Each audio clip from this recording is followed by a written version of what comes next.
Hi friends, ரெடிக்கு ஆசை சீரியலில் நாளைக்கு என்ன நடக்க போகுதுன்னு பார்க்கலாம். வாங்க வீடியோக்குள்ளே போகலாம். நம்ம சேனலை இன்னும் சப்ஸ்கிரைப் பண்ணாதவங்க சப்ஸ்கிரைப் பண்ணிக்கோங்க. மீனா கிளம்பி அவங்க அம்மா வீட்டுக்கு போனதுக்கப்புறம் முத்து ட்ரிங்க்ஸ் பண்ணிட்டு வந்து நைட் அந்த போதையிலே தூங்கி எந்திரிச்சதுக்கப்புறம் எல்லாருமே வீட்டில் பார்த்துட்ருக்காங்க. அப்போ ரோஹிணி வந்து எல்லா வீட்டு வேலையும் செஞ்சிட்ருக்காங்க. அவங்க அத்தை மாமாவுக்கு டீ போட்டு கொடுக்கறது என்ன, வீட்டு வேலை செய்கிறது என்ன, பயங்கரமான வீட்டு மருமகளாக மாறிட்டாங்க ரோஹிணி.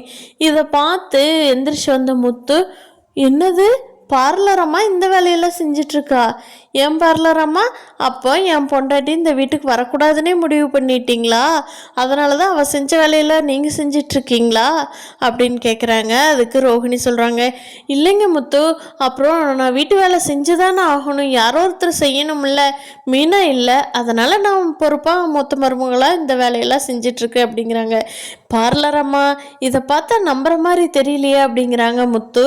அப்போ ஸ்ருதி வந்து சொல்கிறாங்க, ஆமாம், நீங்கள் ஏன் மீனாவுக்கு பம்மி போகிறீங்க, எப்போ பார்த்தாலும் மீனாவோட சண்டை கட்டிகிட்டே இருப்பீங்களே, நீங்கள் மீனாவுக்காக சப்போர்ட் பண்ணுறது என்ன, பம்மறது என்ன, எனக்கு என்னமோ டவுட்டாக இருக்குங்க முத்து அப்படி ஸ்ருதி சொல்கிறாங்க. அதுக்கு முத்து, ஆமாம், எனக்கு வர வர இந்த மீனாவையும் பார்லர் அம்மாவும் ரெண்டு பேர்த்துக்குள்ளே என்னமோ இருக்குதுங்கிற டவுட் ரொம்ப நாளாக இருக்குது.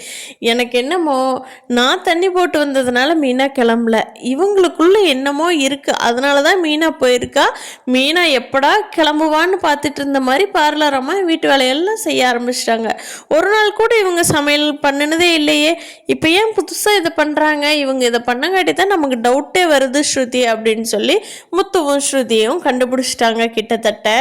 அவங்க அம்மா வீட்டுக்கு மீனாவை கூப்பிடலான்ட்டு போகிறாரு. ஆனால் மீனா வந்து, நீங்கள் வந்து தண்ணி தொடவே மாட்டீங்கன்னு சொன்னீங்க, ஆனாலும் போட்டு வர்றீங்க, நீங்கள் எப்போ திருந்துறீங்களோ அப்போ தான் நான் வருவேன் அப்படின்னு சொல்லி மீனா சொல்கிறாங்க. மீனா, நம்ம பிரச்சனைக்காக நீ வரல, எனக்கு நல்லா தெரியுது, அந்த பார்லர் அம்மாவுக்கும் உனக்கு என்னமோ இருக்குது, என்னன்னு சொல்லு மீனா, என்கிட்ட மறைக்காத, நீ ரொம்ப நாள் மறைச்சும் வைக்க முடியாது, நான் கண்டுபிடிச்சிடுவேன் அப்படிங்கிறாரு முத்து. பார்க்கலாம் ஃப்ரெண்ட்ஸ், மீனா உண்மை சொல்லணும்னு நினைக்கிறவங்க நம்ம வீடியோவை லைக் பண்ணிக்கோங்க. சீக்கிரமாக மீனா உண்மை சொல்லி எல்லாத்துக்கும் நம்ம ரோஹிணியோட முகத்திரையை கிழிச்சு விடணும். பார்க்கலாம் அடுத்தடுத்து என்ன நடக்குதுன்னு.